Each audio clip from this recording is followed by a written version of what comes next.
Good evening, and if you're just tuning in, you're listening to the Angel Rock on 105.3 in New Orleans, Louisiana, on United Public Radio Network, also known as UFO Paranormal Radio Network. I'm your host, Lorilei Potvin. A little bit about myself. I'm a Canadian clairvoyant medium. I'm also a crystal Reiki energy healer, Akashic Records practitioner. I'm a spiritual teacher and mentor, and I'm also a registered nurse. Now, if you've never been to the Angel Rock before, welcome, as well as those that are listening and returning. I appreciate your support. Just a little plug for our network. There's many great hosts and shows on the network, so please make sure to share. There's something for everybody here. Now, with my show, I say cover all aspects of the esoteric with spirituality. I also have power of the mind, power of how to access your own gifts. Dave, so glad to see you. Got to give Dave a shout out. Dave's a big supporter of our show. Thank you for being here, Dave. And also, I like to say throw a little bit of truth seeking in there as well. But my show always has a positive spin. And the guests that I have on my show, um, depends on what they're doing, either professionally, extracurricularly, or both. They're making a positive change for humanity. And my guest this evening is no different. I'm going to read her bio here, which I had ready. Hang on as I scroll up. Here we go. Her name is Louise Hamlin, and Louise talks about her personal experience of grief in all facets and in a way that will resonate with readers who are bereaved. That's not the part I wanted. Where did we go here? Sorry, guys, hang on. That is not what I wanted. Never fails with technology, I swear. Oh, there we go. Louise Hamlin read history and law at Cambridge and then practiced as a solicitor. After a career break to have her children, she returned to Cambridge as a law fellow and lecturer, specializing in land law. She was a tutor and then senior tutor of her college. 15 years ago, she changed career and moved down to Dorset to start a very happy new life with her second husband, a barrister. She became a potter, and she and her husband traveled extensively. When her husband, Patrick, suddenly died 2 years ago, Louise was grief-stricken, rightfully so, and then amazed to find more and more signs from her husband, including extraordinary WhatsApps showing her that spirit and love survived death. This completely changed her understanding of life and death, and she felt compelled to write a book called WhatsApps from Heaven, which we're going to talk about tonight, giving an account of the signs from the afterlife as well as dealing with bereavement generally. She now lives in Dorset with her beautiful spaniel. Welcome, Louise. I'm so glad to have you here. Well, thank you, Lorilei, and I'm delighted and very honoured to be with you. I'm so So, when I saw, because I gotta give Gavin Lee Davies another shout out. He always sends me the best guests, and he's a publisher with John Hunt Publishing, who published your book, right? yes, that's right. Actually, I've had Gavin on the show before myself. He's quite a character. What I I just love him, and I've never heard anybody say an unkind word about him. He's just such a No, lovely person. no, he really is. And he's very, very enthusiastic. Yes, he is. Now, I want to give you guys a huge heads up, as I always do every week, and hopefully it wards it off. Knock on wood. The veil is thin. We're getting thin with this. We're counting down to Halloween here, and we've had all paranormal Halloween type shows. But I booked you quite a few months ago, Louise, and I knew that this would still fit in with our topic because we're going to talk about the afterlife. But just so you know, just in case, if I disappear, okay, my phone is acting crazy. It'll go into, I have an Apple phone. I call it the spinning wheel of death. It'll look like it goes black. If I disappear, Louise knows she's just going to keep talking. I've got my computer right there. I will be right back just in case it does happen. So I let everybody know. So let's talk now. This is an interesting topic that you're dealing with. So you're a solicitor. For those of us over in North America, that would be akin to what we would call a lawyer or an attorney versus a solicitor in the UK. Yes, that's right. And then I taught land law Wow. and revenue law. So you can't get much drier than that, really. So I was a very sort of, I guess, conservative in lawyer, really. You know, Mhm. conservative in thinking. So I never ever expected that I would end up knowing that there's an afterlife and that our spirits survive. I could hear you though, because as I was telling you before the show began, this is a topic right up my alley. I never planned on being a medium or a psychic. And, you know, everybody has such a unique story how we get here. I always said I never went looking for the paranormal. Not that I would call the afterlife the paranormal necessarily, but we lived in an extremely, extremely haunted house. My partner, he's been thrown 15 feet across our kitchen. It started out with this insane dream that happened. I'm getting goosebumps as I'm telling you, 16 years ago. And it's like it happened 10 minutes ago. And it was something evil. It told me its name, told me how to spell it. And I had been raised Roman Catholic. I'd been forced to go to Catholic school and church every Sunday. I'd never heard this name before. And it turned into the craziest story. We've actually shared it on the Travel Channel, one of their shows. So you meet people from all over the world. But my whole point is we all come to this realization of there's something beyond death in different ways. And for yourself, you've written the book, obviously, right? Absolutely, because I was just amazed at what happened. Mm-hmm. I had never expected it or anticipated it. You know, I thought that death was the end. Mm-hmm. I was totally and utterly heartbroken and devastated. I can't even imagine. Mm-hmm. It was, yeah. I mean, grief is awful. And then these signs started to come. And I resisted believing them for a long time. Okay, so what kind of signs, so people can see this, because I'm going to share something very quickly before we get to the signs. I go on a lot of different podcasts, and I had somebody contact me one night. It was about 12:40 at night, and they'd had a guest cancel, and you know, they asked me, would you come on and do readings? And I usually don't do readings on air.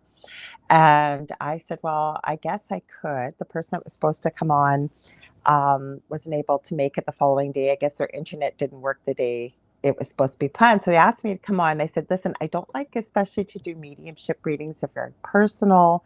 It takes me a little while to connect. I usually like a picture of the person and what have you. So they were doing this to give back to their guests. And they were going to segue into your signs, because there's a reason why I'm sharing this. And first thing I said on air is, I know when people hear medium, they want to hear from loved ones. This is kind of how my gift works, and I really prefer not to do readings. First person. Well, I was going to ask you for signs from so-and-so and a message, and I said, well, is there anything else? No, really, that's all I really need. And I'm saying in my head, as I call our angels and guides, spirit, I'm going, what are you doing to me? And sure enough, every person that came on, it was a mediumship reading, and it's so many signs that were so pertinent to the person came through. For me, it was a sign, I think, from heaven, if you will, that I think I set up these parameters that I could only do it if I saw a picture or what have you, when no, that's not what it is. And you had some very unique signs. That's why I told that story, because I think we all get signs very unique to ourselves. Absolutely. And I mean, I also had extraordinary readings from mediums. Mm-hmm. But as far as the signs were concerned, mm-hmm. Well, in fact, to start with, okay, I didn't get the signs. My friends did. Oh, okay. And looking back on it now, I think that I was probably so immersed in grief. Yeah. I wasn't open to anything or didn't notice anything. Mm-hmm. But the first sign came just 5 days after Patrick, my husband, had died. Mm-hmm. And our mutual friend, who is psychic, mm-hmm. she sent me a message on WhatsApp, actually. And WhatsApp is used a lot in the UK. I don't think it's used all quite over the so world, much. Except really here. Yeah, I don't think it's used so much in the USA. So it's a sort of, it's an app that sends texts and photographs, and you can have groups on it. So you have family groups and things. And so but they have to know your phone number, right? To connect. Oh, yeah. I have WhatsApp. Mhm. Yeah, absolutely, absolutely. And you create groups, and then members of the group can post, and everybody sees it. That's how WhatsApp works. Yes. Anyway, I had a WhatsApp from this friend, Jenny, 5 days after Patrick died, and she said, "Louise, I don't know whether I should tell you this or not, but I'm going to. This morning, when I woke up, I was thinking about Patrick, and I asked him to send a sign so that I knew he was okay." Mhm. And she said, "I asked him to send me a flame, not a flame in a fireplace or on a candle, but a Yeah. flame." Yeah. And she said, "I thought that would be unusual." Yeah. So anyway, then she went about her day, and she was shopping and everything. She forgot all about it. And that evening, when she went to draw her curtains, she looked out and she saw a flame in the neighbor's garden, a tall, thin flame. And she ran and she got her camera and she took a photograph of it. And she just got a photograph of it in time, because then it disappeared. And Wow.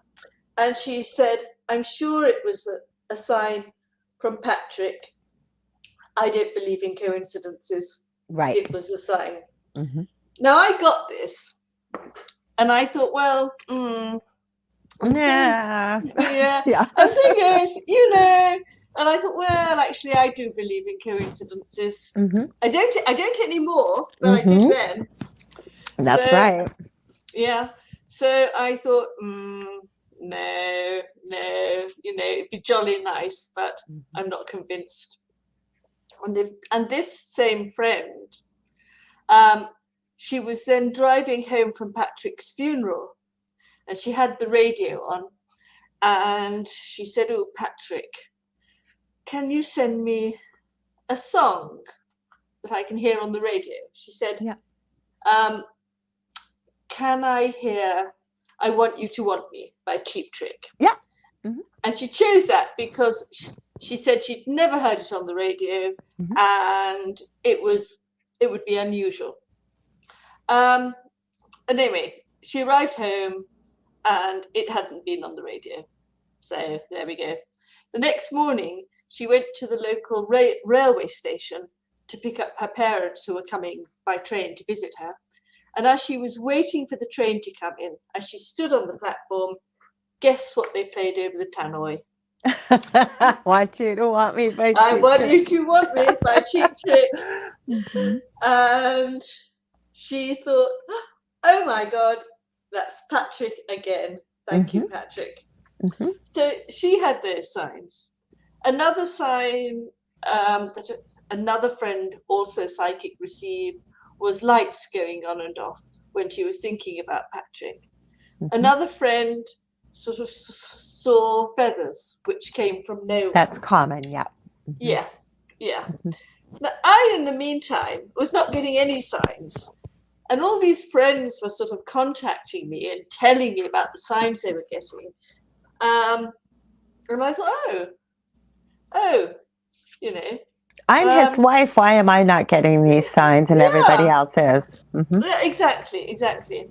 So anyway, so I thought I would ask for a feather on a train. And I was asking for that because the next day I was going to be getting a couple of trains. Mhm. Um, so anyway, the next day I got on the train, and the carriage was quite full, but there were a couple of empty seats just at the far end. So I quickly went and sat down there, and I glanced at the seat next to me, and there was a feather. Oh, I'm almost And in tears. That's uh, beautiful. and and I thought, yeah, well, it could be a coincidence. I was I was a hard nut to crack. Looking back on it, Patrick was really trying hard But to get. Patrick knew you too. If anybody knew you better than you knew Yeah, yourself, probably Patrick did, right? So yes, he knew yeah, you'd be a tough nut to crack. yeah. And he was a very strong man and a very strong personality. Mhm. And he was determined he was going to get this message through. Mhm. So then I then sort of got a couple of other feathers which seemed a bit inexplicable, other than that they had been actually sort of placed there. There was one night I left my clothes on the chaise longue in my bedroom, and in the morning there was a feather which was stuck aloft at the top of the clothes, and it couldn't have just ended up there naturally, because it was really stuck into my jumper, you know. Yeah. So I thought, oh well, but you know, it's really easy to sort of to not believe what you're seeing, and to think, well, I don't quite know how it managed to get there, but there must be another reason. So I still wasn't convinced. And it was only really when the WhatsApps started that I became sort of more persuaded.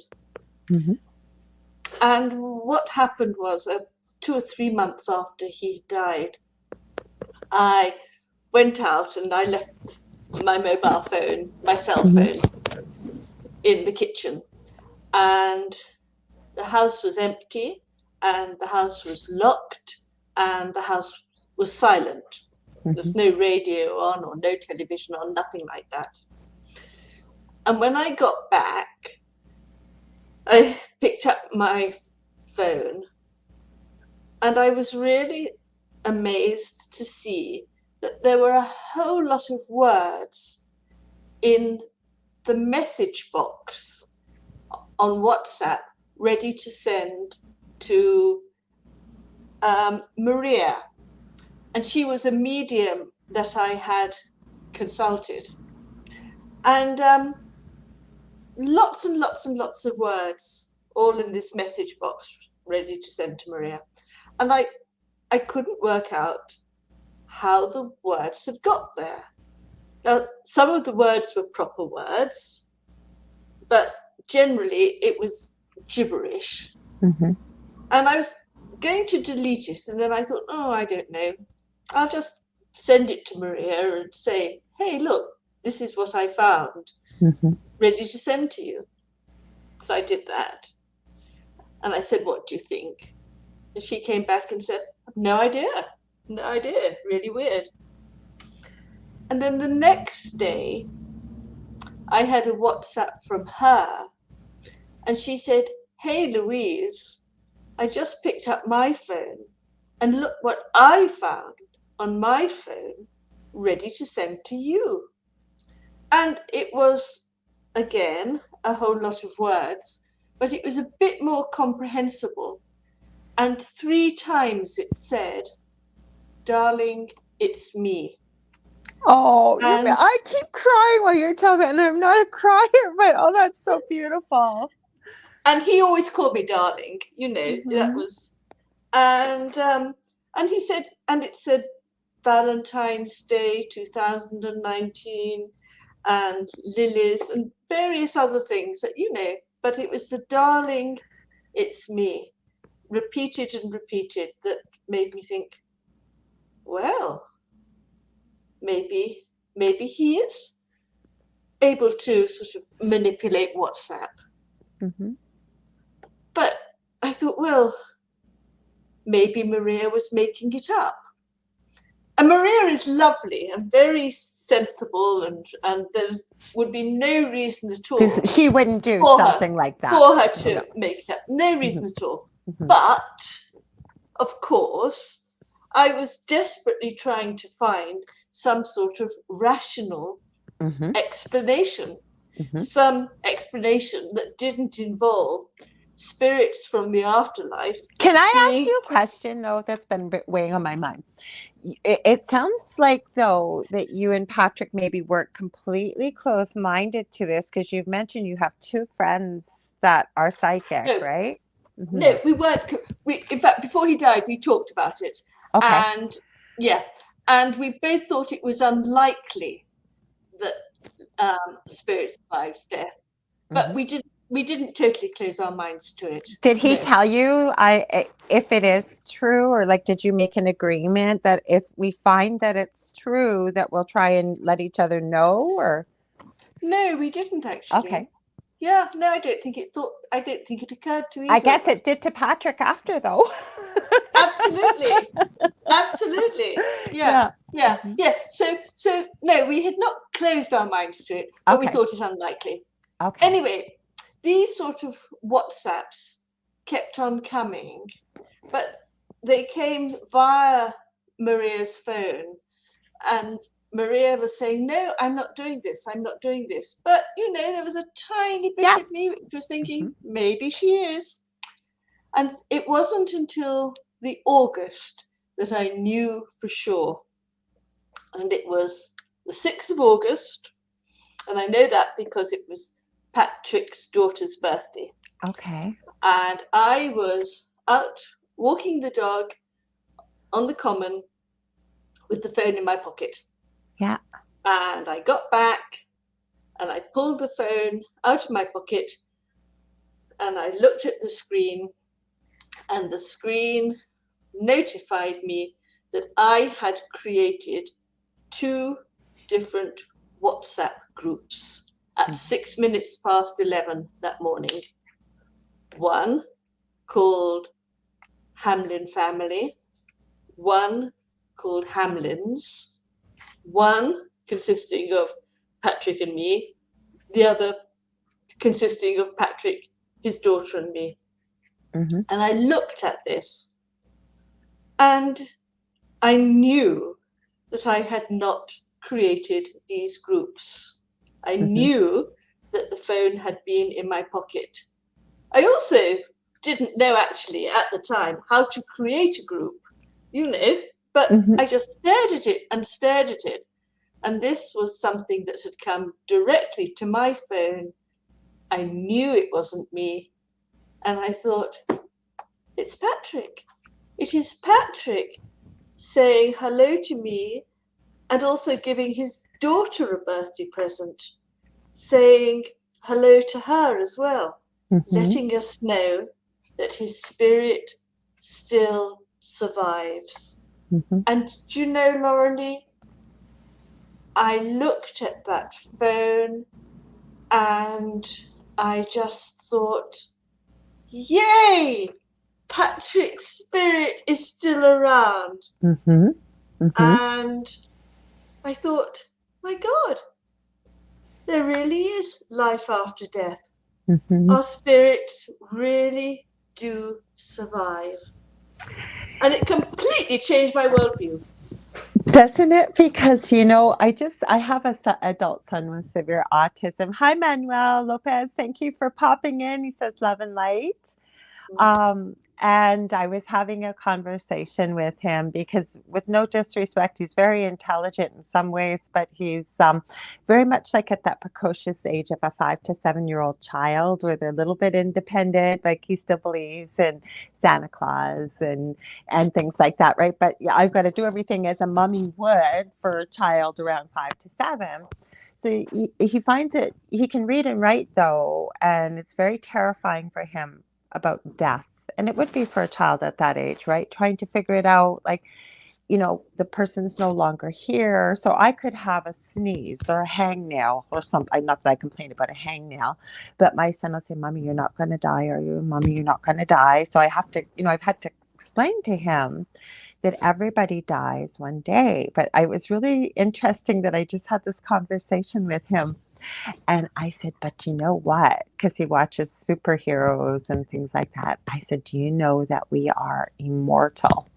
I said, do you know what immortal means, right? And he said, yes. And I said, although we would all prefer to have everybody we love in body with us, in front of us, so we can feel them and touch them and hug them all the time, do you know that we go on forever and ever and ever and ever? And he had the biggest smile on his face. But it's true. We do. Yes. Mm-hmm. Well, yeah, do you know, I believe that now. In fact, Mm-hmm. I'd go beyond that. Mm-hmm. I know that now. Mm-hmm. I'm writing a I, book. I'm writing 3 books myself, and my third one, I'm collecting stories mainly from nurses, but also first responders, because I worked quite a bit in palliative care. I always say I've been so blessed to be there hundreds of times at the beginning of life, working in the NICU with sick babies. And then when I worked in the community, I've hurt my back permanently, so I'm not able to return, which I'm sad about, but I wouldn't be doing this, right? So we got to embrace everything that happens in life. I always say brings us to where we are.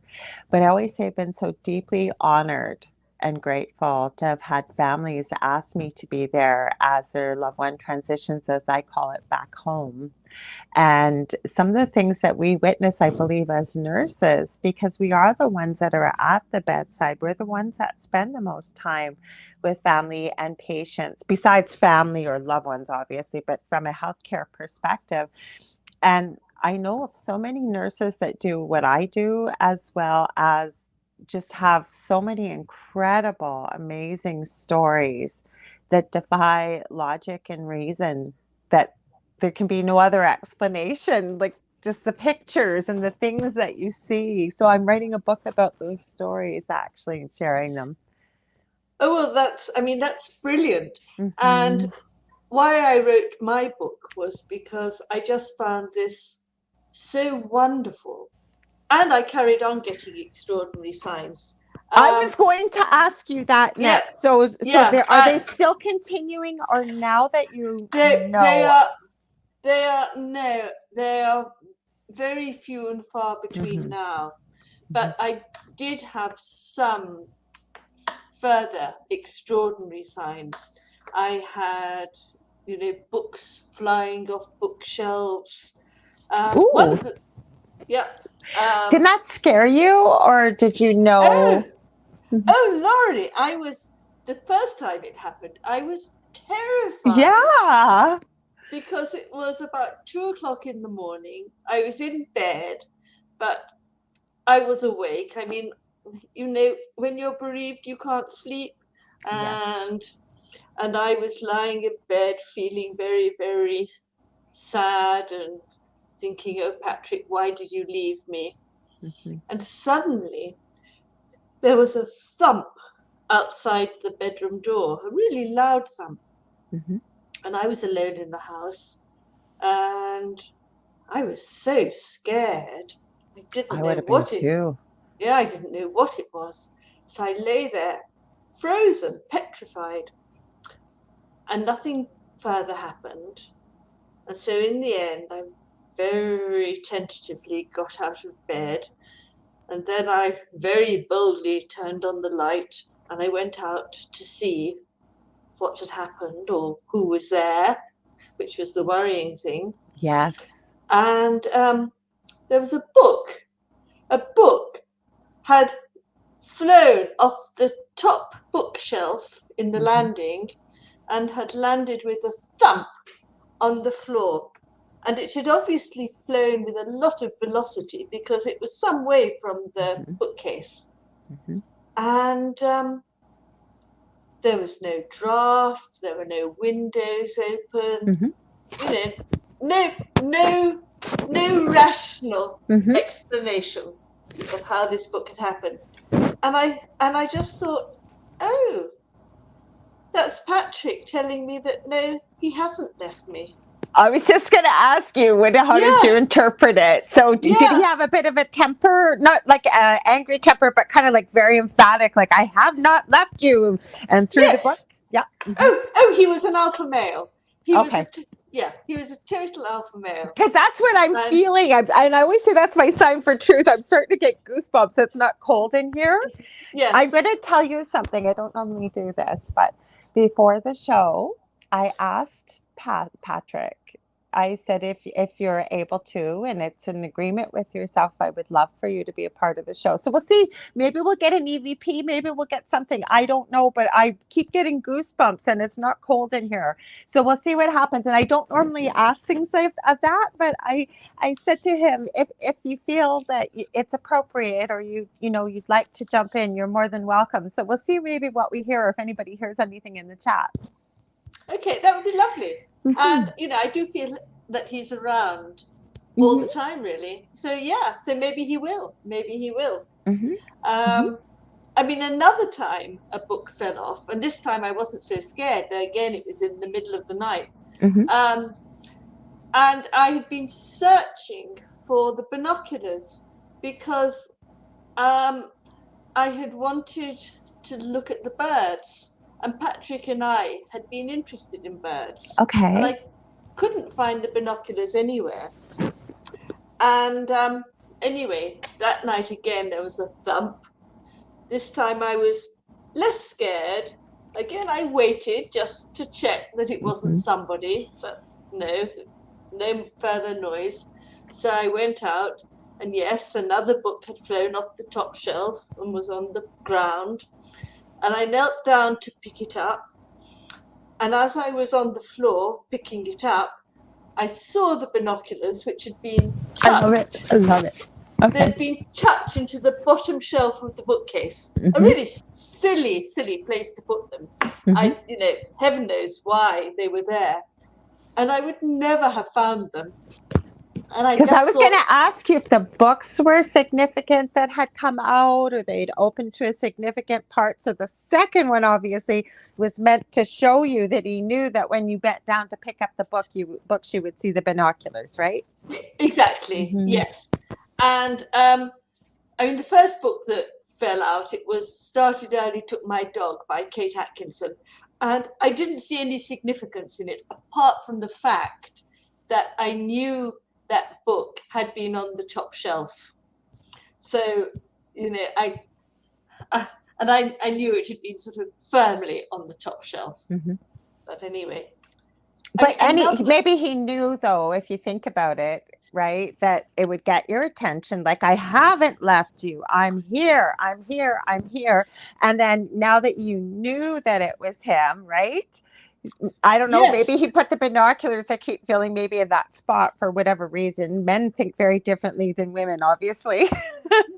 So there was a reason probably, but then he probably knew you'd never find them with the way he'd put them there for what reason, right? So. Well, also it's possible. I'm not the tidiest person in the world, and it's possible that I had stuck them there thinking I'd put them away another time, and I'd forgotten about it. Who knows? I don't know. But Patrick knew where they were. That's the main thing. Patrick showed me where they were. Yeah. And so cool. I felt very grateful. And then another time, I was playing bridge, which is a card game, and 4 people play. So I was playing with my 3 friends, and we were round a card table. In a room in my house, and when you play bridge, you have 2 packs of cards, and you play the first hand with 1 pack, and then the next hand with the other pack, and so on and so forth. So we played the first hand with the red pack, perfect. Then we played with the blue pack. Then we got the red pack again for the third hand, and my friend Jane was dealing, and she was a card short. So we thought, she's misdealt. It happens. And so we all counted our cards to see who'd got an extra card, and nobody had. So we thought, the card must have somehow fallen off the table. So we looked on our laps, and we looked on the floor, and we stood up and shook ourselves, and we looked, and we looked, and we could not find the missing card anywhere. And we knew the pack had been complete for the first hand. So then we thought we'd see what the card was. And in fact, my friends were saying, oh, it could be Patrick, I bet it's a heart. And it was. It was the 9 of hearts. And so they said, oh, is the 9 significant? And I said, well, no, I don't know why it's a 9. I mean, if it'd been a queen of hearts or an ace of hearts, then I'd have taken it. But a 9, don't know. And then, I don't know, do you do tarot, Lorilei? Right. So you will know that actually the Nine of Cups is a lovely card Mm-hmm. and means great love. And Mm-hmm. I didn't know that at the time. But then a couple of days later, I was telling my friend how this Nine of Hearts had just disappeared from the card table. And she said, "Oh, well, the Nine of Cups is the most lovely, lovely card, Louise. And that's a fabulous card for Patrick to have sort of chosen to give you a message." Aw, So, so beautiful. and what I think was extraordinary about that was my friends were there and they saw it. You know, it wasn't just me. Mm-hmm. Um, so they knew too that Patrick was sending signs. And It's so beautiful because I don't know, have you ever heard of the website? It's called channelingeric.com. no, but maybe I should. Yes, because it's about what if how it starts. It's a mother that's a doctor, that's an atheist, a mother of 5 children, and her parents were doctors. I believe they are originally from Scandinavia, but they live over in the US and Texas. And her third child was a boy, Eric. And as he got older, he developed very serious Tourette syndrome and really, really untreatable bipolar disorder. And again, they were all staunch science, like we don't believe in an afterlife. We don't believe we're atheist. And very sadly, and his mother was the one that found him. Eric committed suicide, and obviously they were beside themselves. As if you've all gone through that kind of loss of any kind, such as yourself or her, you would definitely know what I'm saying. Words aren't enough to express it. But what happened, what really changed her mind, there were little signs like he was a real jokester and he had a very, I don't want to say foul, kind of a potty mouth. Like he would use a lot of curse and swear words. And it's just who Eric was, and apparently had very, very smelly socks. There's reason for this. And he also liked to partake, we'll say, in the green stuff that's out there that people like to smoke. Okay, that start with an M and end with an A, just because we're on YouTube. Okay, so all the people in the family start experiencing these weird things like the smell of his socks or the smell of the green stuff or just little funny, weird things that I don't know, maybe they could happen, maybe they couldn't. But his mother started experiencing more and more. And the biggest thing for her was her father called her from Scandinavia and said, I think I'm going crazy. And she said, "What do you mean, Dad?" And he said, I was just sitting there. He said, and Eric appeared to me like he would have as a 4 year old. And he sat on my lap and he touched my face and said, "I love you, Papa." And they thought they were going crazy. Like, what's going on? Like, we don't believe in an afterlife. And the grief was just beyond words. And his mother did the same thing, started checking out mediums and going to more and more mediums. And there were things that she was being told that nobody would know, which I want to get into with you because I know there's some very unique things.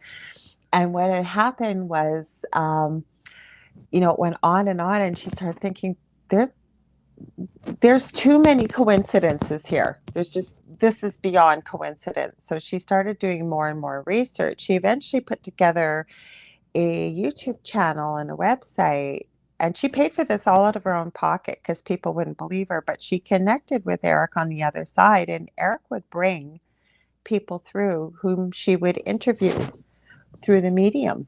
And some were quite controversial, like even Jesus and Mother Mary, and quite a few people. Now, believe it or not, I mean, you could hear sometimes EVPs or electronic voice phenomena coming through with Eric's voice. One of the mediums was a trance channeler, so she actually let Eric use her body. Like, it's really phenomenal, interesting stuff. I'll send you some information on it afterwards if you want, but check it out and see what you think. And his mom's now doing a lot more energy type healing and stuff with direction, but You know what? He visited me in my previous home. I am positive he did numerous times with what was going on in there. Nothing scary, but I think as a positive type presence. But he definitely made himself very well known when he appears. So there's another example. Not quite, obviously, nothing close to your story, but different in a way. But I think our loved ones let us know for whatever reason. I think they do. And one of the reasons I wrote the book was because talking to people who've been bereaved, Mhm. I began to realize that actually lots of people have had signs, but they Mhm. haven't dared tell anybody about it Yes. for fear of being thought crazy. Crazy, or that you've lost your mind with grief. You're Yes, imagining it. yes, it's Yes. all Mhm. wishful thinking. Mhm. And the more I talked to people, the more common this became. And Mhm. people would then say, well, yes, actually, when I said I'd had signs, they'd say, oh, well, actually, I think I did as well, but I haven't told anybody, you Yeah. know. And then they would describe what had happened. And you would say, yeah, of course that was a sign. Of course it Mhm. was. Um, and I thought it's so sad that people didn't really believe their own experience because people don't know how common it is to get signs. And so I wanted my book to validate the experience of other people who think they might have I had love signs. that. Yeah, because Mhm. it is more common than people acknowledge.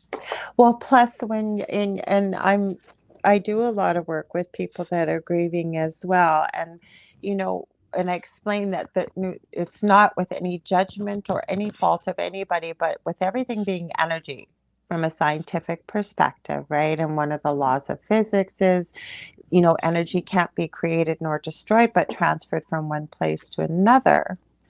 I don't know, depending how much you get into this, I would be called, I guess, what you would call collectively a light worker. And, one of the things I used to hear in the beginning of all this was you need to raise your vibration. What the heck are these people talking about? And then I realized, by making ourselves happy, by letting in nature and laughing, and that's raising our energy, right? But when we're grieving, and that's where I was going with this, through no fault of our own, it's a natural process. There is no timetable. It's like it never goes away. It just with time, almost a different type of, if you will, normal starts to grow around it, I believe. But when we're in that space, our energy is so low, our vibration is so low too. And I was reading some of the things that were shared with what Gavin sends when he sends authors. And, because I'd like to get into that with you as well, because I think you put some really useful things in there for people that want to help but don't know how to help when their friend is bereaved, such as yourself. It's enough just to even just wake up and get yourself out of bed, isn't it, when you're in the level of that grief? Oh, I think you've just described bereavement really well, and the I way I that was going the to add one grief. more thing. I'm sorry. I was just going to add one Yeah, thing, and I realized I missed it. Thank you, though.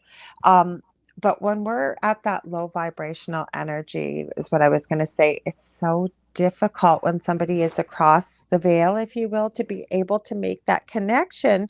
I think for ourselves, like, you know what I mean? There's a little bit of a separation, but like attracts like. And so I think I love that you've written this book, because I think there are a lot of signs, but we miss them because of what we're going through. Sorry, go ahead. And I didn't mean to cut you yes, off no, there. no, not at all. And I mean, I think this is possibly why I didn't get the signs Yes. directly from Patrick to Hmm. start with, Yeah. because I was in a very, very black Hmm. place. I really Hmm. was. I should think I hardly vibrated at all. Hmm. Yep. And possibly he tried to send signs to me directly, and I wouldn't have Hmm. seen them. I was in a trance-like state. Actually, I Yes. really was.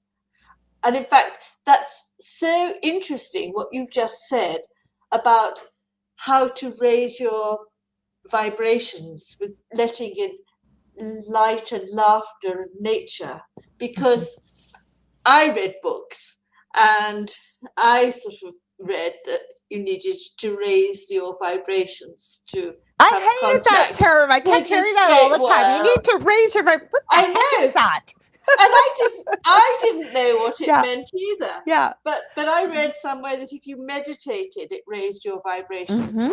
And actually, I started to meditate, and I did find that meditate helped calm the sort of the churning liquid inside me, because I felt as though I had this really dark, deep lake inside me. I felt I didn't have any boundaries. I was just liquid, and it was all churning, and Mm-hmm. it horrid sensation, horrid. And meditation did actually just calm my inside a little bit. But Mm-hmm. I love your way of saying you raise your vibrations by bringing in light and laughter and nature. That's brilliant. Yeah, when I talk, because I never, like I said, I never, I might have said this when we were off here, maybe I did, or when we first started, but I never went looking for this stuff. It found me. And I wouldn't be doing like the experience we had. And I know I shared a little bit before at the beginning of the show and off air, probably. I remember when we first talked briefly. I never went looking for this. It found us. And I always say I would not wish what we went through on a blade of grass, but do I look back with anger or regret? No, because I wouldn't be doing what I'm doing today. That's why I said it earlier. I say embrace it all because it makes us who we are today. And that's what's important. Like you said, like I said, with raising your vibration, I kept thinking, what the heck does that mean? And so I kept actively searching it out. What does that mean? And so when I'm speaking to people that are grieving or especially with mediumship, we all have a go-to movie that we know is going to make us laugh. You could have seen it 100 times. So I'll say that to people, like, put that movie on. Have some people over that that they don't care if your house is tidy. They don't care about anything. They're just here to come and spend time. They want to be with you. We have people like that in our lives. We do. Just something that makes you feel good, that can try and make you smile, even for a moment, especially when you're, where you were at. And it's not like it's always completely gone, even though we know that we go on forever. I actually said this when I was explaining about my son, but we would all rather have our loved one in the flesh. I mean, I know that they're with us, but it's not the same, is it? Obviously. No, it's not the same, but Mm-hmm. it is a huge consolation to know that Mm-hmm. the relationship continues. Mm-hmm. And, I carry on loving my husband, Yes. but, and I think this is the crucial thing, I carry on feeling him loving me. Yes. Yes. And, that's wonderful. Mm-hmm. That's really wonderful. And yes, I carry around grief inside me. And the Mm-hmm. grief is sort of part of my body now, really, and part of Mm-hmm. who I am. But it is no longer something that completely overwhelms me Mm-hmm. as it did after he first died. So yeah, it just becomes integrated into the person you become. It does, and that's one of the biggest messages that I find that I get from loved ones, because I always find, and the biggest strangest thing for me, I'm very clairaudient. So do I hear voices? No, because it's so hard to explain, but it's like in the mind's eye, but I can hear spirit. Like I can really hear them. And how mediumship started for me very quickly, and it's in one of my newer gifts, and I think we can all do this too. I really, really do. It's just unlocking kind of how it works best for each one of us. Is I happened to be out Christmas shopping, and I was very lucky with a few of my patients, that I looked after them in the NICU as premature babies, and then when I worked out in the community, because of some health issues the little ones had, they ended up requiring nursing care out in the community. So I would see them again. And there was one little boy, it was a twin. There's a little girl and a little boy, and the little boy ended up with cerebral palsy. And so I looked after him for many weeks in the hospital, him and his sister as infants, and then out in the community. And then I had hurt my back, so I wasn't able to go back to work. And I happened to be out, like I said, Christmas shopping many years later, and I ran into his mom. And as I said, "Hey," she said, "Hey," she gave me a big hug. And as she hugged me, I heard her say, and I don't cry easy, but I'm going to cry. I heard, "Tell my mommy I love her." And I looked around, and then she said, "Dylan passed away a couple weeks ago." And I said, "Honey, you were going to think this is crazy, but before you told me, I already knew because I just heard, 'Tell my mommy I love her.'" And then that weekend, I had a couple really unusual things with past patients coming through, and that's how it started. So, Wow. mhm, Yeah. Yeah. How brilliant. mhm. But I think I had said to you too, I also have studied and I share this to go along with your book, to say, yes, I'm so grateful that you've written this book, and from the perspective you've had, rather than going through the stages of grief, and that people are supposed to expect that it comes one after another after another. There is no timetable. There's, yes, somebody has identified steps, but you can go one step forward, three steps back, and then this way and then that way. There's no rhyme or reason to it, right? It's very, very personal. Oh, and I mean, another reason I wrote the book was because, again, in my grief, I was looking to read about bereavement Mhm. generally. And I found all these books written by people who were sort of writing about it from the outside Looking in, in. and they were so-called experts, and and they would say about the stages of grief and this and that and the other. But I didn't feel that it was written from the heart. It wasn't written from their personal experience. And so what I have done is I have written about my own personal experience of grief. It may not be the same as anybody else's, but I have written how it was for me. And I thought that people might just find that that resonates with them, and they can see that grief doesn't follow this sort of Mm-mm. strange pattern that we're told it follows. I'm so grateful that you did. And then I think I was reading some of the points that Gavin had said. And you know what? I just loved it because I've really tried to educate both my kids about this, that when your loved one passes away, or somebody's loved one, everybody's there. Everybody's sending food, everybody's there. And then within the week after it goes, and the weeks that follow, I've let both my kids really, really know this, that becomes the difficult, tough part, because everybody, goes on with their lives, and you're left with these intense emotions, especially if something happens very suddenly, and the shock, and then, you know what I mean? And I find a lot of people tend to not want to contact the person because maybe they don't want to, they think they're going to upset them, or they don't want to make them cry, or whatever it may be. But I loved some of the points that you had shared. And I know when I was reading what Gavin had sent, what you found deeply helpful. And I'm wondering if you could share that with our audience, please, because I think people want to connect, but they're afraid because they don't want to make the person cry, or feel they're going to upset them. Or what can they do to be helpful? Oh, well, yeah. I mean, one of the things that I found really, really hurtful and difficult was when I met people and they started talking to me and they didn't mention Patrick, Yeah. or that he had died. And I know that I sort of met uh, a fellow granny at the school gate Mhm. just very shortly after Patrick had died.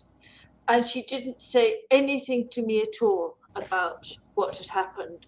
And I was really, really upset. And then I saw her again a few days later, and the children had just gone off. And she said, "Oh, I'm sorry about Patrick. I didn't like to say anything when I saw you last week because, the children were around." And I thought, how silly is that? The children have lost their grandfather. Mm-hmm.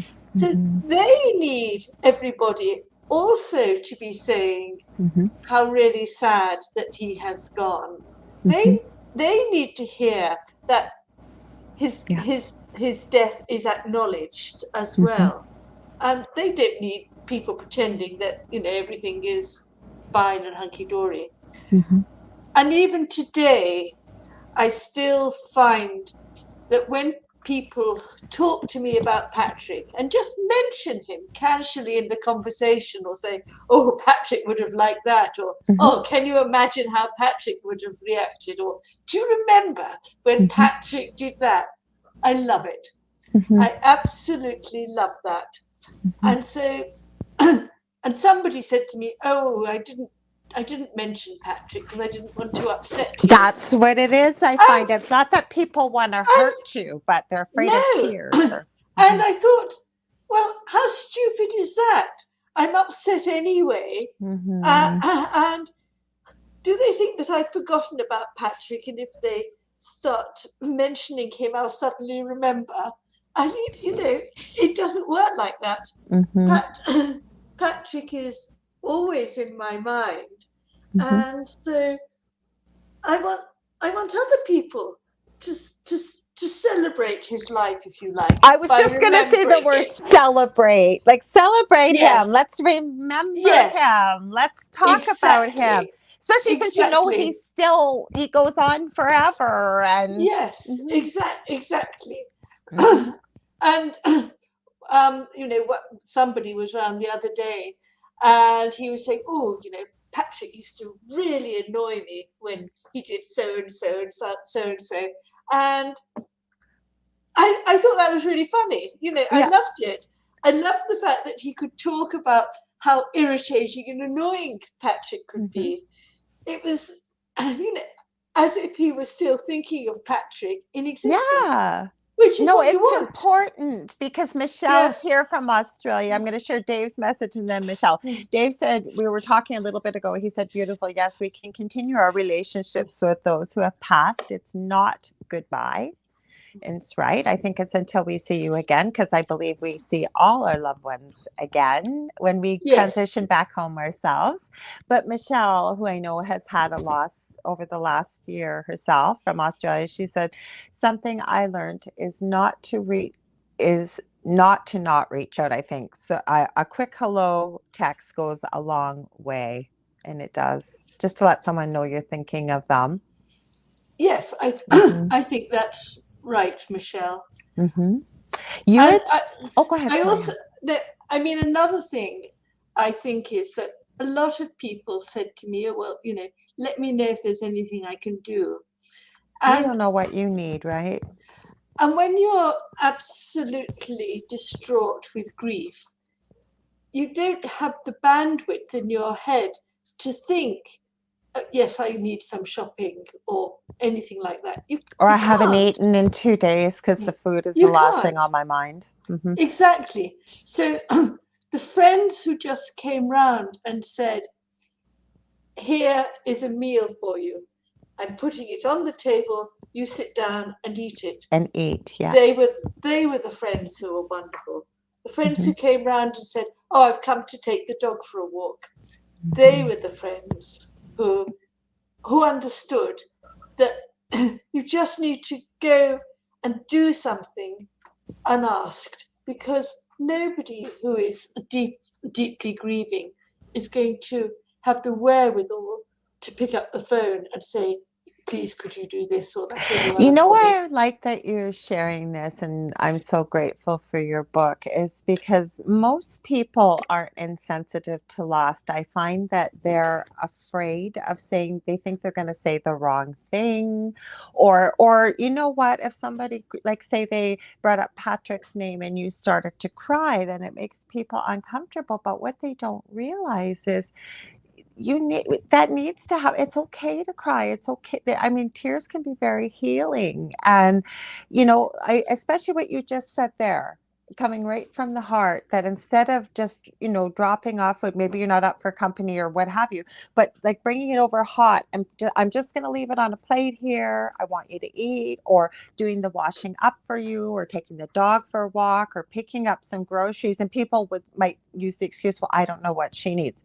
What would you need at the grocery store if you needed a few things, right? Like that simple. Yes. Yeah. Yeah. No, I think that's absolutely right. And yes, I think that a lot of people are scared. I mean, one thing is that people for a long time would say, oh, how are you? And you would often know that they didn't really want to know. They're just being polite. But, they were just being polite. And I found it quite troublesome because I didn't know how to reply. And I knew that they wanted me to say, oh, I'm fine. Yeah, or okay. But, I couldn't do that because it was a lie. And also, I felt it was rather disrespectful to Patrick to suggest that I was fine when he died and I wasn't. And in the end, I worked out that if I just said, oh, I'm taking one day at a time, that would satisfy them. That sort of satisfied the social niceties. And it was also truthful. And people who really, really wanted to know how you were, they could then, say, yeah, but how really are you? That must mean that you're still on a tightrope. But for most people, that was a sufficient answer. And I was really pleased when I worked out how to reply to this question, how are you? Because it's a tricky one. It's a tricky one. I'm so glad you were sharing what you're sharing here, because this is going to be so helpful for a lot of people. Because I'm going to say it again, I haven't met many people that purposely are disrespectful, or they think they're doing the right thing, but then they don't know what the right thing is. Because just as we've talked, I'd love to go back to some of the experiences and what people experience from loved ones when they pass. We don't talk about it. We don't talk about what is the things that would be helpful. How could, it's okay if the person you bring up has passed away, or they cry, or whatever that may be. So people know, because we don't talk about these things. That's quite right. And we should. We guaranteed should. If you're born, guaranteed, and I'm not being morbid here, we're going to die. We're all going to die. So yes, it should be as normal as not celebrating the passing of someone so much, but how to best support somebody while they are going through that, which we will all experience sometime in our lifetime, just as we know how to celebrate birth, to be able to support people, I believe, when their loved ones pass. That should be just as natural, but it's not. I think that's so right, Lorilei. Yeah, it really is. And I think that every conversation that can contribute to helping people both cope with loss and supporting people who are grieving, every conversation must be a good conversation. Yeah. I agree. And like I said, the only reason I've had the conversations that I have with my children, because I've been around death so much, professionally, but also from a personal perspective, especially when it came to palliative care. And this is a question I asked a boyfriend many years ago. I think I was in second year of university. And his dad had passed a few years previous to me going out with him, but his dad had cancer. And it was about a year or two after his diagnosis when he finally passed. And I've never forgotten this question I asked him. And I've never forgotten the answer he gave me. And I guess I felt comfortable to ask it at that time, but I said, did you find it easier to process the loss of your father with the amount of time you had, with the diagnosis, versus somebody that passes very suddenly? And he said, no, it was no different. And the fact, even though you knew it was coming, it was like your mind wouldn't let you know it was real. So you still went through that kind of shock and all the emotions. Now, of course, I know that. But back then, being as young as I was, I didn't. I was glad that he was that honest with me. But like I said, I think as parents to be able to educate our children about that, but it's just such a taboo subject. Yet, depending on what culture you're in and where you live, like I know it was over in the UK, and I haven't seen it in a couple of years, but they were starting to they made this series trying to normalize talking about death and dying and grief and what have you. And I'm not trying to be morbid here, but I really believe that it's a topic that I wish we were more comfortable with, because then we could have some of these beautiful conversations. Like you said, so many people, once that door is open, right? That Yes, yes. And I think that death is still taboo to a lot of people. mhm. And a lot of people, um, have never seen a dead body. Oh, true. And Mhm. yeah, and I think it's a pity that death is sort of hidden away in our modern Western society. It Uh, is. yeah, but I think things are changing. I mean, I think that people are beginning to realize that it is a good idea to talk about death. Well, I always thought it was interesting because they were looking at different cultural practices in this series. I think it was on Facebook where I'd seen it. And one of the things I did like was the Irish wake, right? Because it was very normalized, where people celebrated the person's life when they passed, and the children were brought in. And again, not necessarily all the practices behind it, but the theory of it, of celebrating the person's life. Or, like I said, in the book, let's get back to that. So, have you put a section in there, Louise, where, sort of to educate people, or did you just do it all from your personal perspective? Like some of the things you've shared on here can be so helpful for people to hear this, I think, like what helped you. Well, I wrote the book very much as a personal account, Hmm. and yeah, and I cannot tell other people, I you love know, it. I hear you. how to grieve or how to cope with bereavement. Hmm. But what I did do was I just described how I felt, what helped me, what didn't help me, and I just wanted to give a very, very honest and personal account, which is what I did. I like that though, because can I ask you too? And again, I feel like I'm grilling you here, but I really appreciate your honesty. What else did you not find helpful? Because, like I said, that's what I find mostly from people, is they're so afraid of saying or doing the wrong thing versus, just Yes. saying, mm-hmm, Um, oh, I'm trying to think now. It was basically people just trying not to talk about it and trying to, I suppose,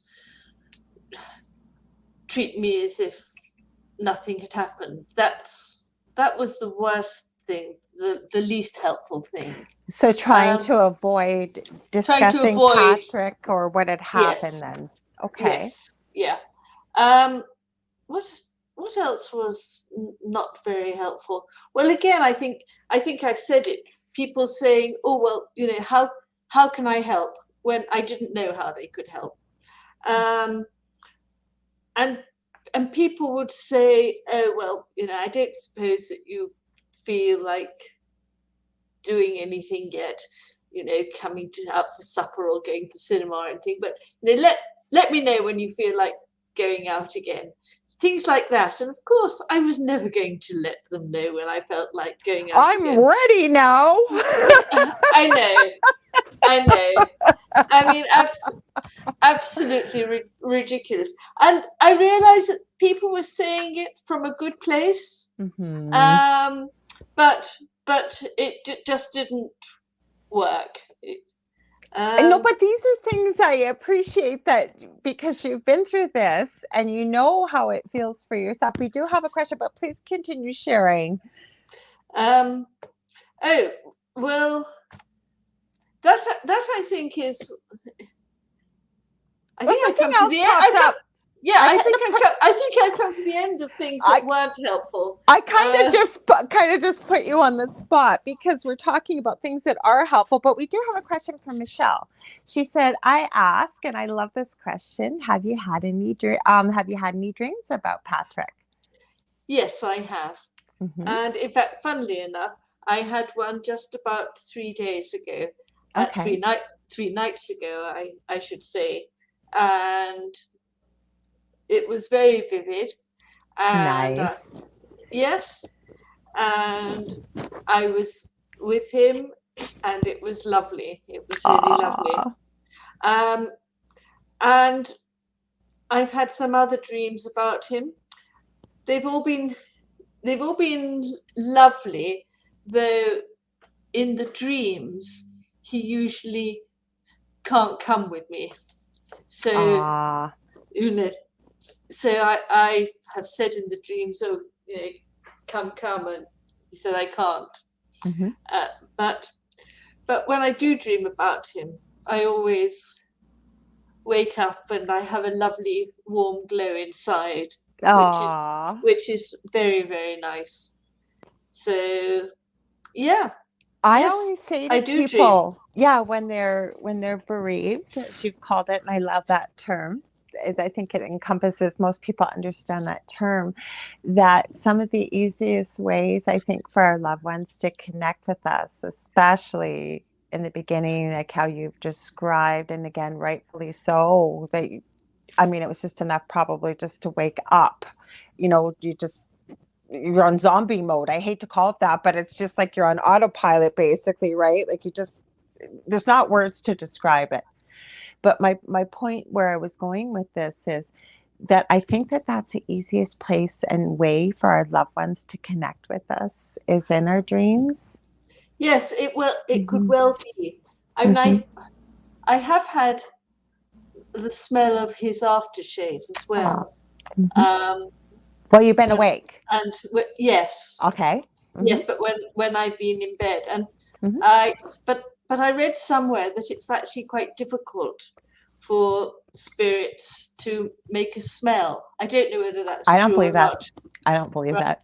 No. right, okay, Mhm. yeah, You know what, though? That's interesting because I wanted to ask you. I'm glad you brought that up because I always say for myself, I know I can't speak for everybody else, but I know I'm never going to know all the answers until I transition back home myself, I say.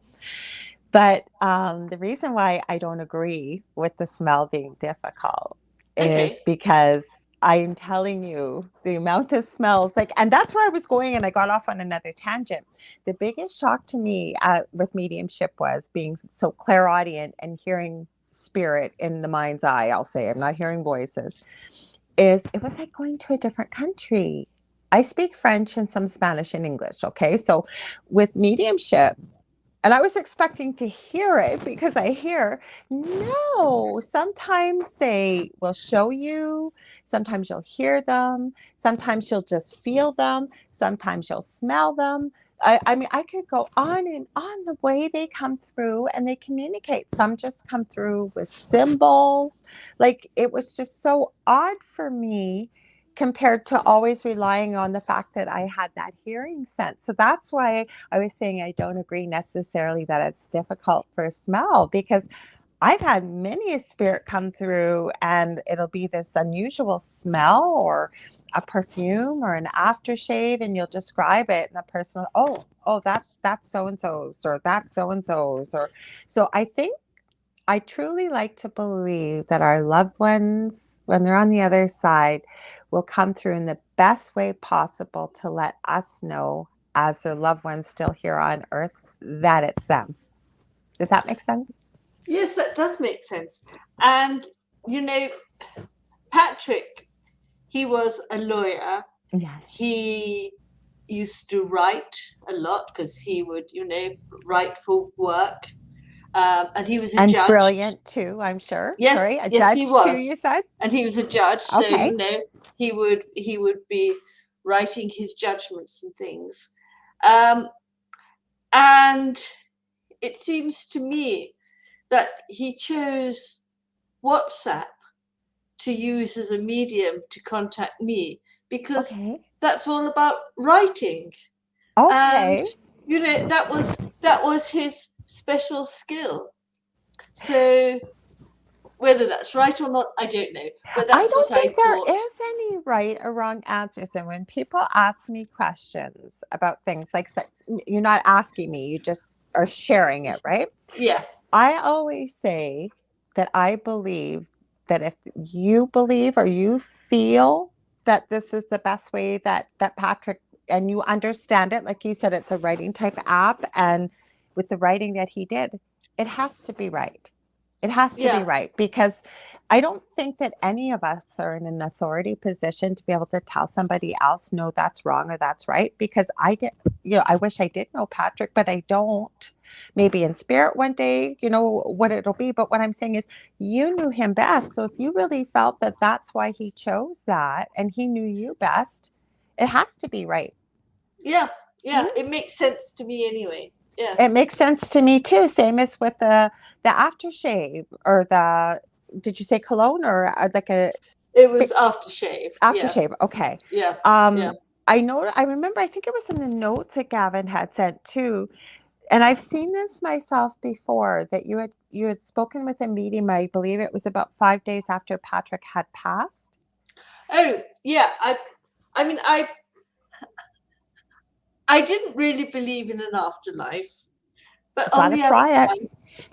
on the other hand, I was desperate to know that he Mm-hmm. was all Mm-hmm. right. Yes. I was really worried about him, Mm-hmm. and so I went to a medium Mm-hmm. very soon after he died, and was desperate to communicate with him.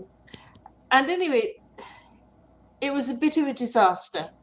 The Oh, the medium just didn't say anything that sort of resonated with me or made me think that she was in touch with him.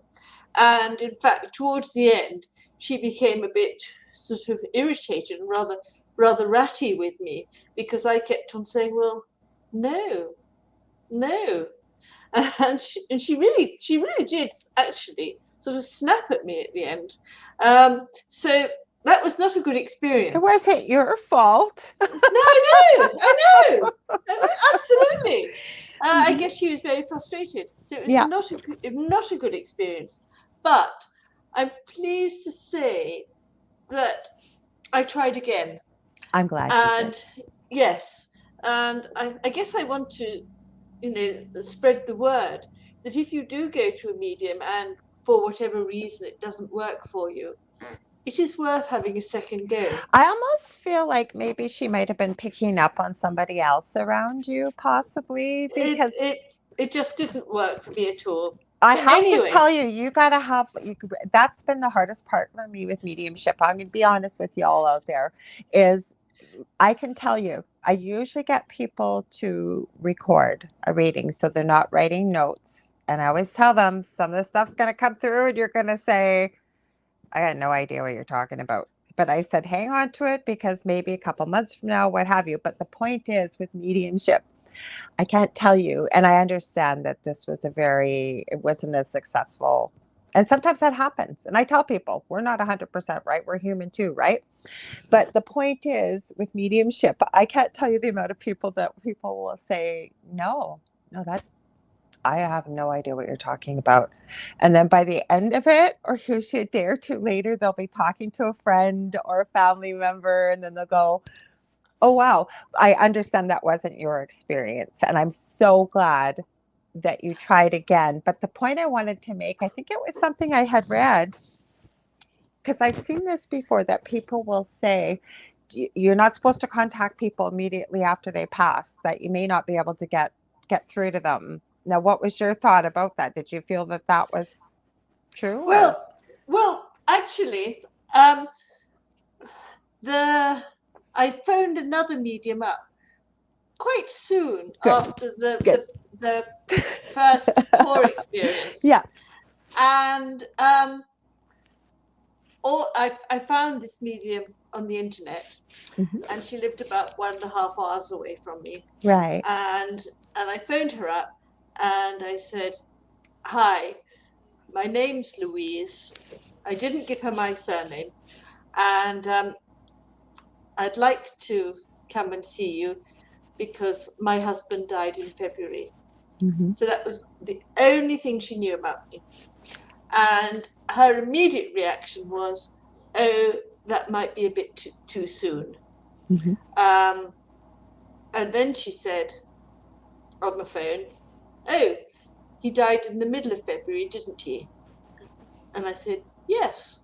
And then she said, "Oh, he died on the 16th of February. And I said, "No, he died on the 18th. He lost consciousness on the 16th. So he was then in a coma for 48 hours.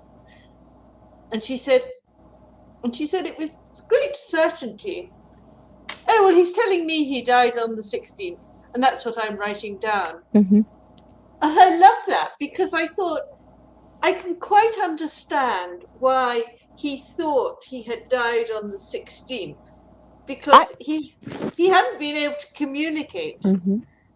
And it made sense for him to feel that he sort of left. I want to share something. I'm on the bursting here. 16th. Okay. And what I also thought was it just shows that it wasn't telepathy, even though that is amazing, because in my mind he died on the 18th. But I just thought, she must be in contact with him. Okay, so I'm going to share something here. Now, again, I don't have all the answers. This is just my experience and what I believe has been shared, as I call collectively, from spirit on the other side. Plus, I've spoken with many people that are mediums and psychics with their loved ones. Is with what your Patrick went through, you said he had lost consciousness. And again, I'm very sorry for your loss. And it was on the 16th. Okay. Yes. I believe that our soul, if you will, our etheric body, is able to leave the body and transition before the physical body actually stops breathing and the heart stops. So that could be maybe why he was saying he died on the 16th. Yes, that could well be. Because I'm telling you, I've had and again, I don't have all the answers and I could be wrong. And only Patrick will probably tell you that when it's your turn to meet up with him again. But I've had many whose family members are going through something similar, and they'll come to them and tell them that I've already crossed over. Can go back and forth, if you will. Don't quite understand how it works. But they're able to leave the body, yet their heart's still beating, they're still breathing. Dave just said, great point, Lorilei. And again, have I witnessed or experienced this myself? No, but I know that I've worked with many that have, or have supported them while they were going through the loss. So to me, I'm wondering if that's maybe why. Maybe it could well be. Because going back to sorry. No, you go ahead. Yeah, going back to your point, how you've given readings and people have said no, and then later have said come round to it. I had an experience a bit like that later on, quite a few months after Patrick had died, and I was seeing a very good medium, and she said, "Oh, there's a woman here. A woman's coming." And I wasn't very interested in that. I didn't want a woman. I want to talk to her. yeah. But anyway, she said, Oh, she's got brown hair, brown Mhm. eyes. She's quite short. She's very feisty. Mhm. She would call a spade a spade. Mhm. She's very strong-minded, and I think she could be quite difficult. And oh, she's your mother-in-law. And I definitely don't want to talk to her right now. so So I said, no, no. My mother-in-law was very gentle. She was blonde. She was Okay. tall. She had blue eyes. No, Mhm. that totally isn't my mother-in-law. Mhm. And the medium sort of carried on describing her. And I kept on saying no. And the medium said, yes, it's your mother-in-law. I'm sure it's your mother-in-law. I'm saying, no, no, no. And in the end, the medium said, okay, we'll park that. And then I said, oh, it just sounds like Patrick's mother. And of course, Patrick was my second husband. Yes, that's what I was And wondering if it was one of those mother-in-laws. yes, yes. And I was just thinking of my first Yes. mother-in-law because I'd never met Patrick's mother. Oh, She had okay. died. She had died before I'd met That's Patrick. why. And so Okay. I'd never met her. And Mhm. to be frank, I hadn't realized that somebody whom you hadn't met in this life Yeah. could still come to you Mhm. via a medium. Mhm. And I said, oh, yes, it sounds exactly like Patrick's mother. Okay. And and I just thought, my goodness me, that medium was so vindicated because, she didn't let herself be dissuaded. Mhm. She kept on saying, That's no, hard. it's That's your hard. mother-in-law. Mhm. And I mean, anybody with half a brain would Mhm. know who their mother-in-law was, wouldn't they? I obviously didn't have half a brain. But no, no, no, no. I'm going to give you credit here because I kept thinking, was this a mother maybe from your first husband, or there has to be a reason why she did not recognize this mother-in-law? Because I kept thinking, hadn't thought that Patrick's mom had passed before you guys got together. That makes perfect sense. Yeah, yeah. So Mhm. anyway, so I was very impressed by that medium. I really was. Yeah, well, yeah, I'm going to tell Really you a little impressed. secret. I work with obviously quite a few different people in the field. We work with people that we have like interests and what have you.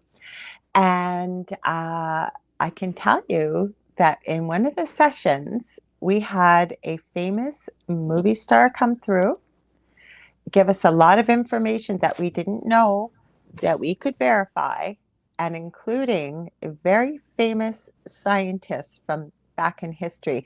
Again, gave us quite a bit of information, including, and without saying too much else, but I'll tell you this part, the person that was channeling said they could see it looked like they were typing on an old-fashioned typewriter, and they were typing, typing, typing, tap, tap, tap. They described it, and they said we had asked some kind of question, and they were typing, it seemed like the scientist, and they started to type the theory of REL.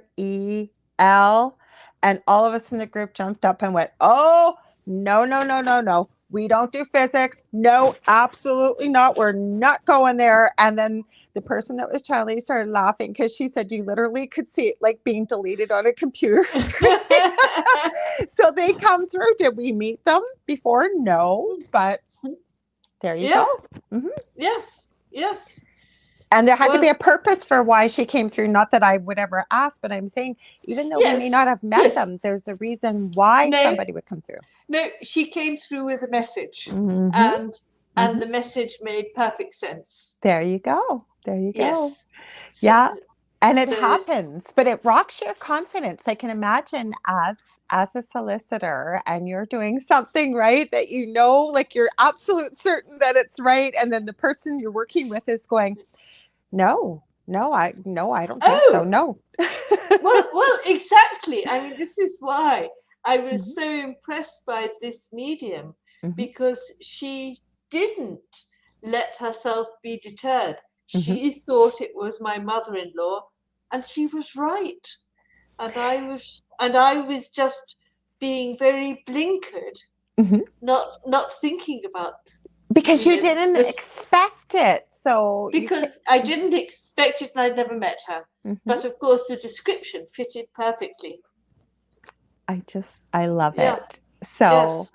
now I wanted to ask you another question that I thought of while we were talking. You've got this beautiful dog, your spaniel. What's your dog's name?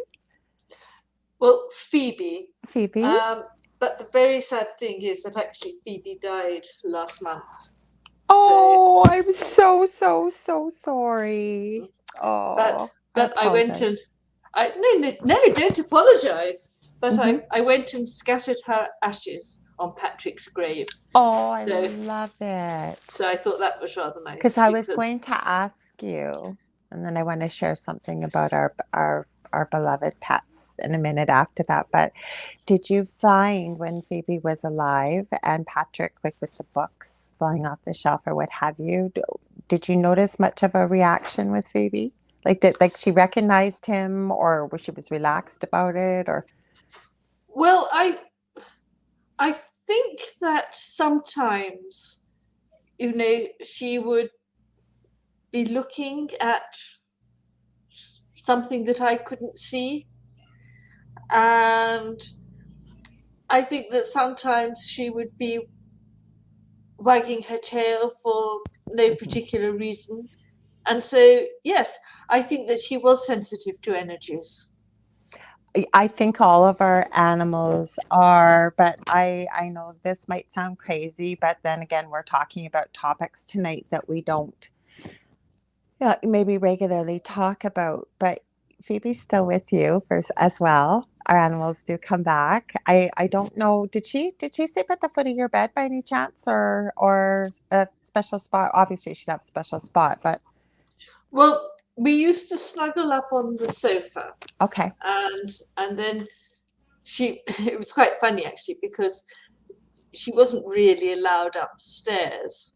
Hmm. And after Patrick had died, I used to try and encourage her to come Yeah, upstairs because I would have loved her to sleep on my bed. yeah, Um, and she would come up for a minute or two, and then she would run back down again. And she yeah. obviously had been so well trained that Trained. that she wasn't meant to be Hmm. upstairs, Hmm. that she never really relaxed upstairs.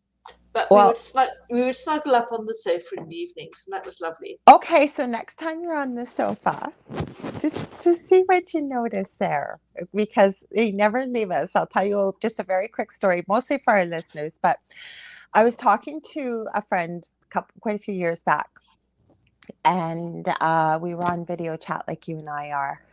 And she had a bad back, so she was laying back in her bed, and we were talking, and all of a sudden, I didn't say anything to her. On the pillow by her head, there was like this see-through shadow cat almost. And it was grooming itself and flicking its tail. And finally, I go, did, did you used to have a cat that laid on the pillow next to you? And they said, oh, yeah, that was my darling. Gave the name. I said, you are not going to believe this, but that cat is like sitting on that pillow next to you. It's like looking at you now and what have you. She goes, take a picture, take a picture. So I took pictures of the screen. She still has them. Sometimes she comes to this. She's not here tonight. Otherwise, I would say the name. And I couldn't make it out, but she can make it out. And it was her cat. And same as my son's cat passed away, and she was around for the longest time. You'd feel her plop on the bed where she used to sleep on his bed and stuff. So I keep feeling like that for you. So see what happens if you notice that she's around. I will. Yeah, Mm-hmm. thank you for that. Yes. Because I think you'll hear people say. I always.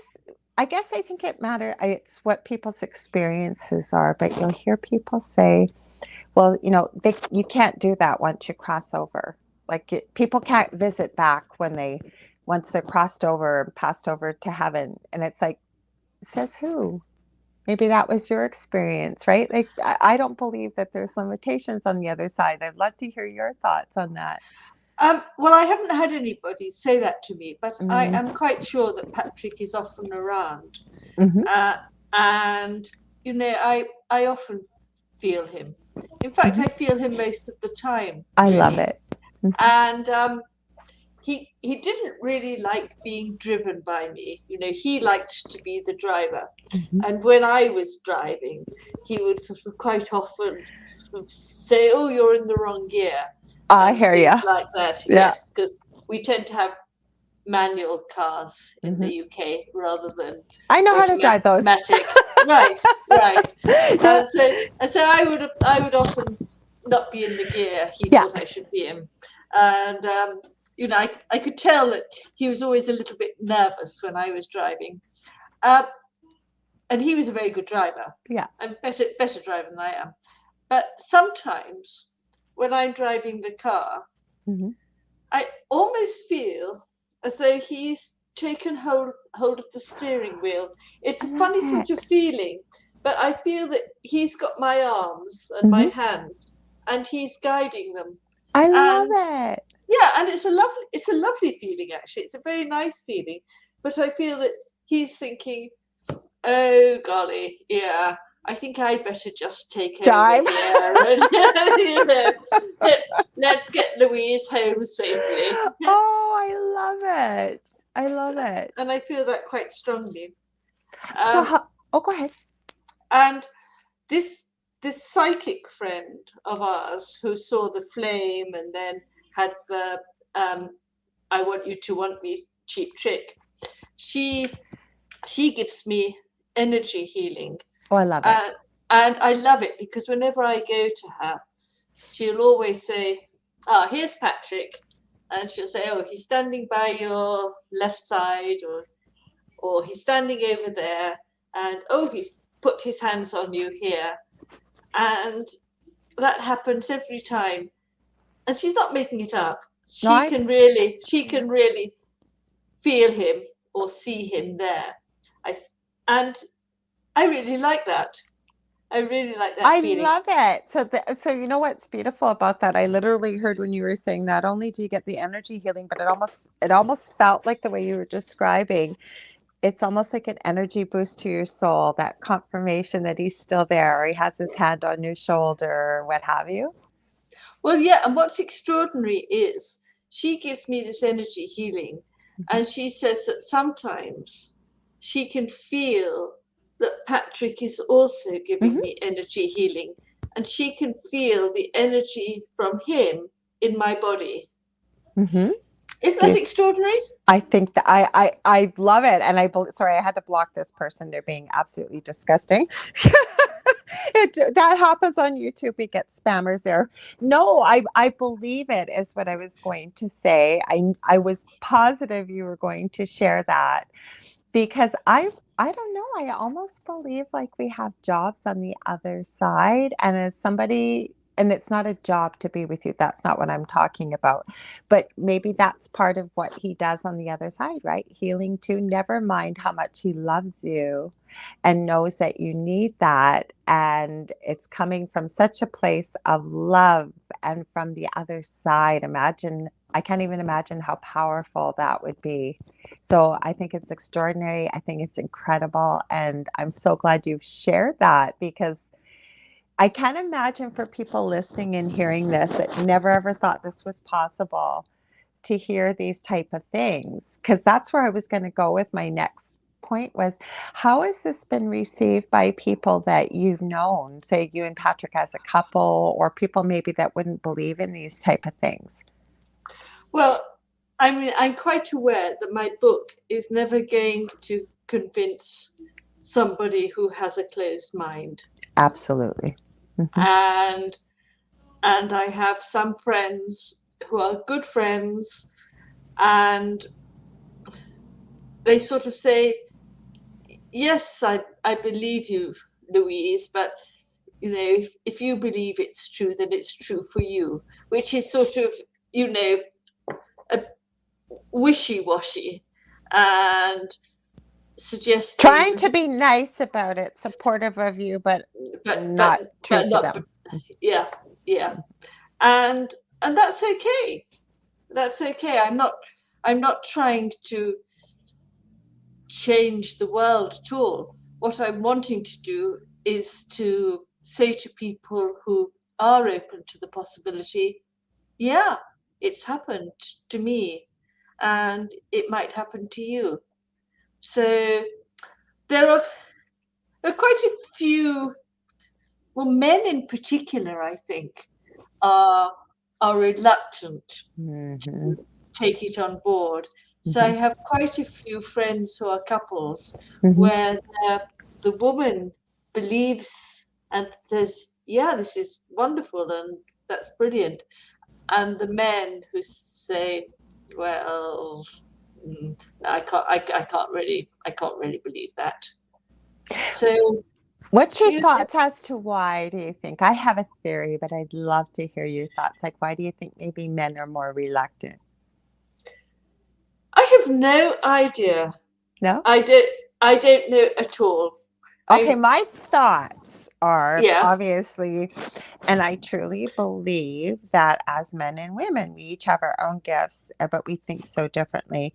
Haven't you found that most men that you've met, and I'm not generalizing here, but I'm just saying men are more analytical and very logic problem solving based type of thinkers, like it's either black or white. Not that there's no in between, but they're very solution based, if you will, tangible, whereas this is something that isn't necessarily tangible, black and white.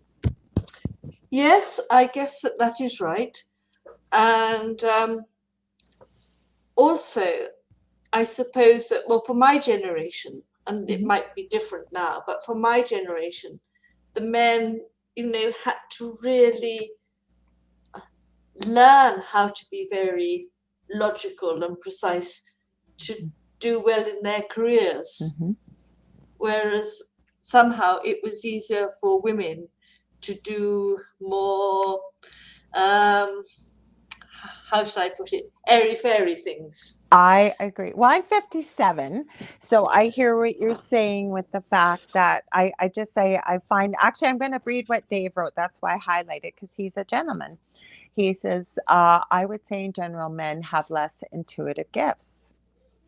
Not all men, but I agree. Dave is an astrologist and is in sort of this field, so that's why I shared his thoughts. Oh, and Michelle Pratt puts, well, men are from Mars for starters, women from Venus. You remember that book that I've never read it, I but do. Yeah. No, a very good book. oh, what did he say? If, however, they would clean their internal energy, they would have more. So yes, Dave, like I said, is more spiritually based, and not all men are the same. That's why I said I didn't want to generalize, but okay, I'm just going to from personal experience. Okay, with my partner, I call him my husband. He's common law husband.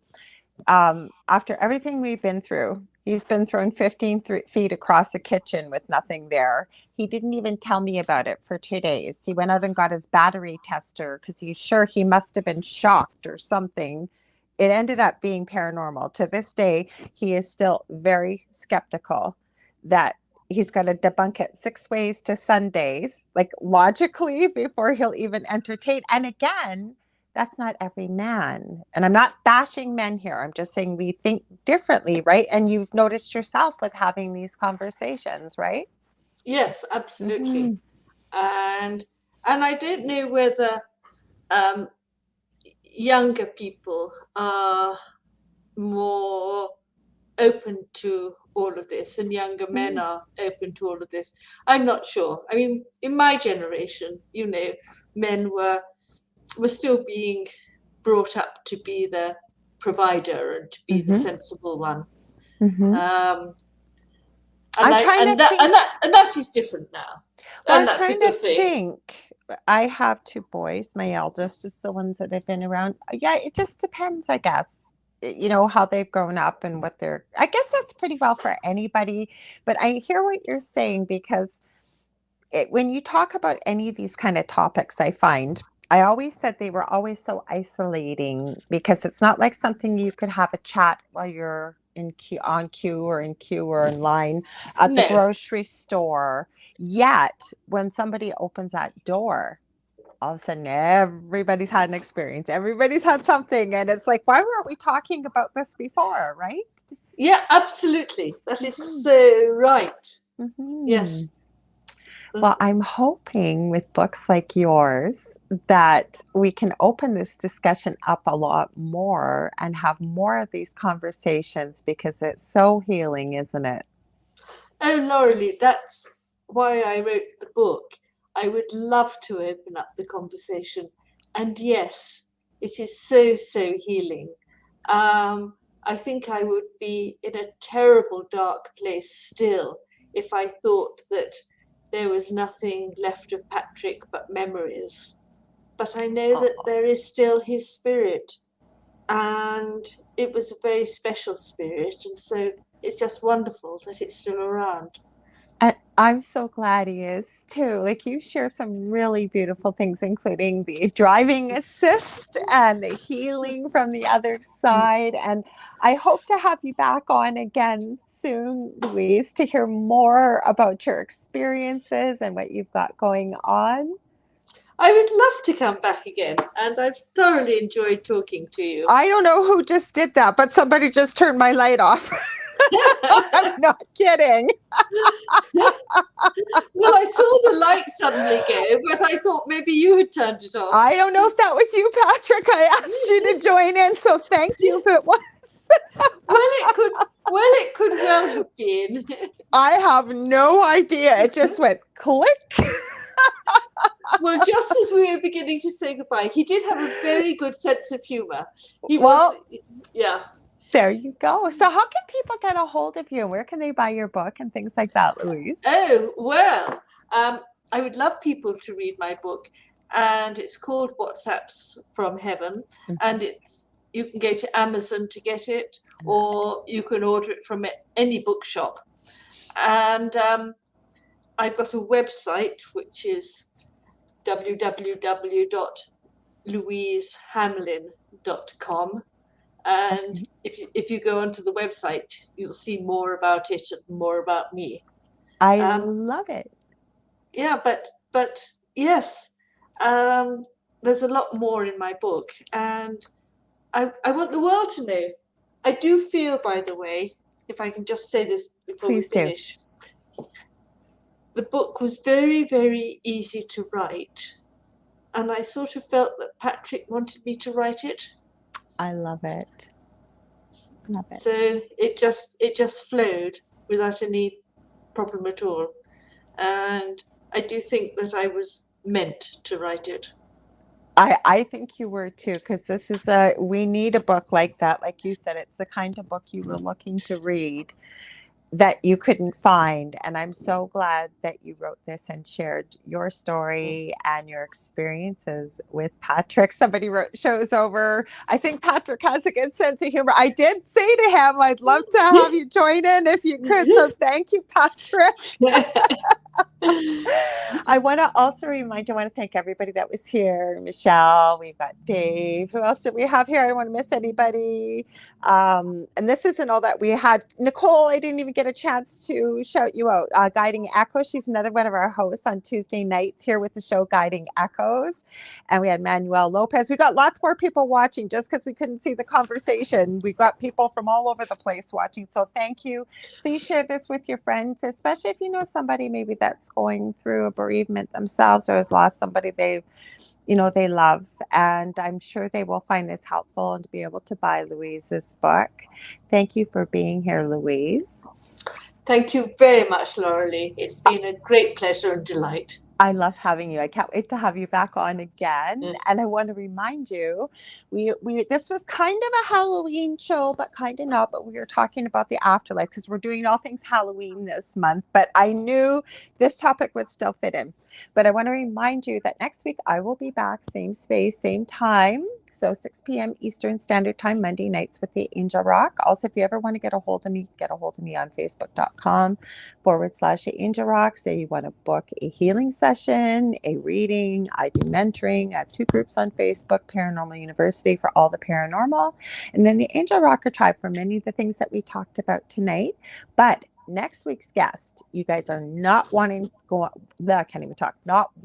to miss. His name is David Hansel. Very, very, very gifted medium, close friend of mine, animal communicator, and holy prep as he got crazy, scary stories. So you don't want to miss this. Again, Louise, thank you so much for being here. Loved having you here. Thank you, Lorilei. And wherever you may be, good morning, good afternoon, or good evening. And we will see you next week. I send you so much love and light. Until then, thank you.